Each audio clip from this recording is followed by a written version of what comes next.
So hey guys, welcome back to my to videos. तो इस video में दोस्तों डिस्कस करने वाले हैं यहाँ पर कुछ इंपॉर्टेंट कंपनीज को और उनसे रिलेटेड कुछ इंपॉर्टेंट अपडेट्स हैं जिसकी बात करेंगे इस वीडियो में।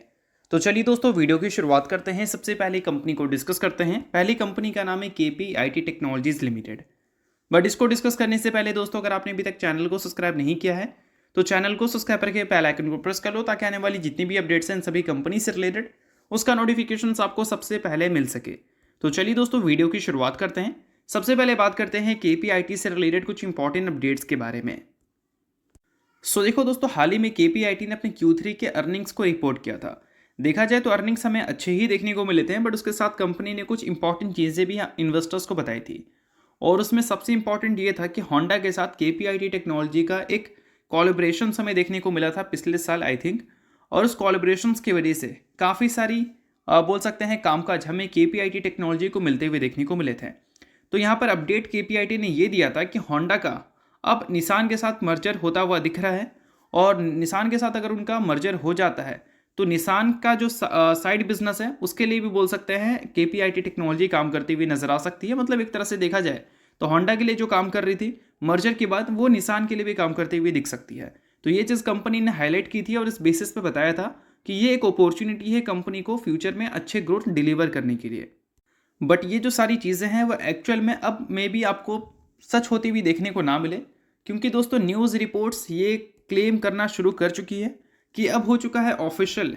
ऑफिशियल क्या हुआ है? तो ऑफिशियल ये हुआ है कि होंडा और निसान के बीच में जो मल्टी बिलियन डॉलर मर्जर हमें देखने को मिल रहा था वो हो चुका है कोलैप्स। यानी कि ये जो मर्जर होने वाला था वो हमें अब होता हुआ देखने को नहीं मिलेगा। जो भी MOU यहाँ पर साइन किया गया था इन दोनों के बीच में वो टर्मिनेट कर दिया गया है। It means billion dollar deal यहाँ पर कैंसिल हो चुकी है।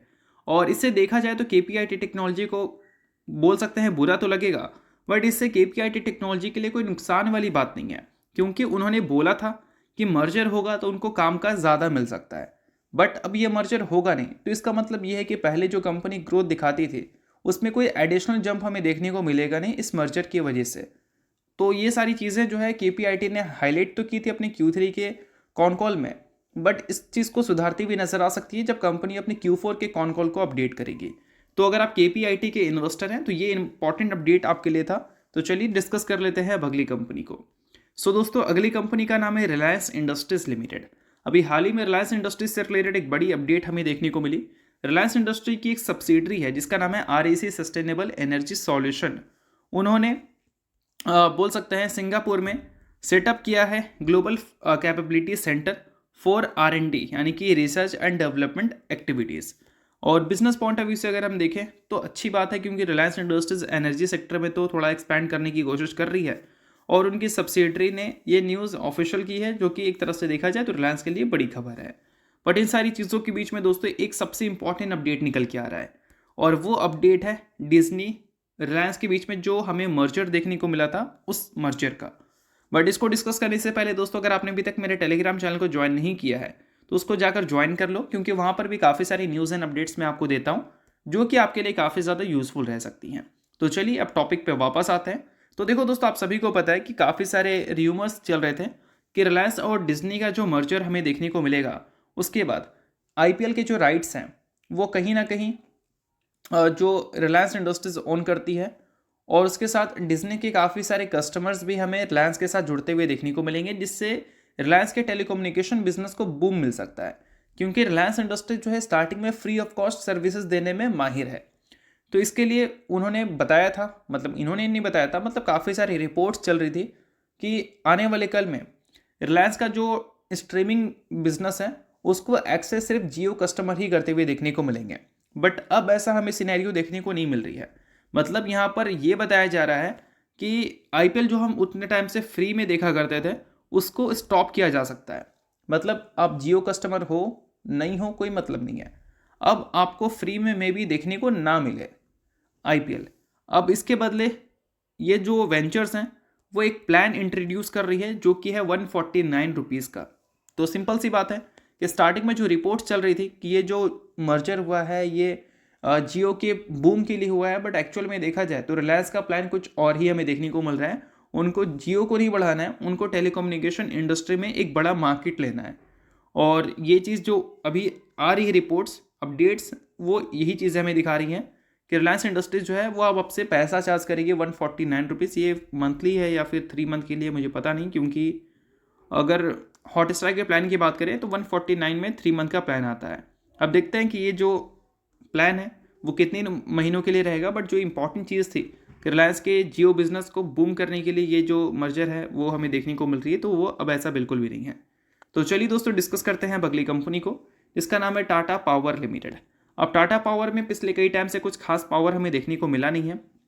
इसके प्राइस टू अर्निंग मल्टीपल्स में भी एक गिरावट हमें देखने को मिल रही है। फिलहाल इसका जो current price to earning multiples है वो 30 से नीचे जा चुका है और इसका मीडियन पी जो है वो 30 का है, यानी कि वैल्यूएशन वाइज अगर देखा जाए तो थोड़ा अट्रैक्टिव तो कंपनी दिख रही है। इंडस्ट्री पी अगर हम देखें तो वो है 28.7 का और इसका करंट पी अगर हम देखें तो वो है 27.9 का, यानी कि इंडस्ट्री पी से भी ये स्टॉक का पी आपको नीचे जाता हुआ दिख रहा है। और नोट करने वाली बात यहाँ पर यह भी है कि इसका जो फिलहाल का जो प्राइस है वो 50 डेज और 200 डेज मूविंग एवरेज को क्रॉस करके नीचे जा चुका है। और ऐसा नहीं कि ये चीज़ हमें पहली बार देखने को मिला है, 2020 में भी ये चीज़ देखने को मिली थी, 2000 बोल सकते हैं 21-22 में भी ये चीज़ें हमें देखने को मिली थी। और जब भी ऐसे टाइम पे टाटा पावर में इन्वेस्टमेंट्स होती हैं तो फिर टाटा पावर में अच्छे रिटर्न्स भी देखने को मिलते हैं। वेल ये कोई एडवाइस नहीं है या फिर बोल सकते हैं कोई रिकमेंडेशन नहीं कि मैं आपको बाई करने के लिए बोल रहा हूँ, बट कहने का मतलब ये है कि टाटा पावर जैसी बड़ी कंपनीज अक्सर कभी भी आपको नीचे देखने को मिलती है तो विदाउट एनी रीज़न तो वो नहीं होता, और खुद का पर्सनल रीज़न काफ़ी कम होता है, बाहर का रीज़न हमें ज़्यादा देखने को मिलता है। और अभी देखा जाए तो ओवरऑल जो मार्केट में प्रेशर है और ये एक बड़ा रीज़न है टाटा पावर की गिरने का, बट मुझे लगता है उसके अलावा कंपनी की जो अर्निंग्स है वो भी एक मेजर रीज़न बनता है कंपनी में गिरावट का, क्योंकि अर्निंग्स में एक स्लोडाउन तो हमें पिछले 1 साल में ज़रूर विटनेस करने को मिली है। तो ये सारी चीज़ों में अगर थोड़ा सुधार आता है तो टाटा पावर जैसी कंपनीज़ के लिए जो करंट डिस्काउंट है अपने ऑल टाइम हाई से, वह एक बड़ा अच्छा बात रह सकता है। और इसमें रिसेंटली एफआईएस ने भी थोड़ा सा इंटरेस्ट दिखाया है, 0.3% स्टेक्स उन्होंने बढ़ाया है। बट वही डीआईएस की बात करें तो उन्होंने अपने स्टेक्स को डायलूट की है और पब्लिक के स्टेक्स भी हमें थोड़े से बढ़ते हुए देखने को मिले हैं। तो ये सारी कुछ चीज़ें हैं जो कि आप नोट कर सकते हैं as a Tata Power investors. बाकी टाटा पावर को लेकर आपका लॉन्ग टर्म व्यू क्या है वो मुझे कमेंट में ज़रूर बताना। बट जितनी भी सारी चीज़ें हैं वो सिर्फ एजुकेशन पर्पज़ के लिए, तो किसी भी तरह का रिकमेंडेशन इसको मत समझना। तो चलिए दोस्तों डिस्कस करते हैं अगली कंपनी को। दोस्तों अगली कंपनी का नाम है इन्फो एज इंडिया लिमिटेड, जिसने रिसेंटली 1:5 के रेशियो में स्टॉक स्प्लिट का अनाउंसमेंट किया है। इसका मतलब है कि कंपनी एक शेयर के बदले अपने इन्वेस्टर्स को 5 शेयर देगी। बट एक चीज़ ध्यान रखो, ये 5 शेयर जो आपको मिलेगा उससे आपका इन्वेस्टमेंट 5 गुना नहीं होने वाला है। इन्वेस्टमेंट आपका वही रहेगा, नंबर ऑफ शेयर्स आपके 5 से मल्टीप्लाई हो जाएंगे और आपका जो शेयर्स का वैल्यू है वो हमें कम होता हुआ देखने को मिलेगा, कितने 75% से। अगर आप इस कंपनी के शेयर होल्डर हैं तो बेशक ये खबर आपके लिए काफ़ी बड़ी है। शेयर होल्डर नहीं है तो आप इग्नोर कर सकते हैं न्यूज़, 30 वजह से मैंने बता दिया, बाकी किसी भी तरह का रिकमेंडेशन नहीं है। तो चलिए दोस्तों ये वीडियो यहीं तक था। करता हूँ वीडियो आपको अच्छा लगा, वीडियो लाइक कीजिए, पहली बार सब्सक्राइब कीजिए। वीडियो के लिए बहुत बहुत शुक्रिया।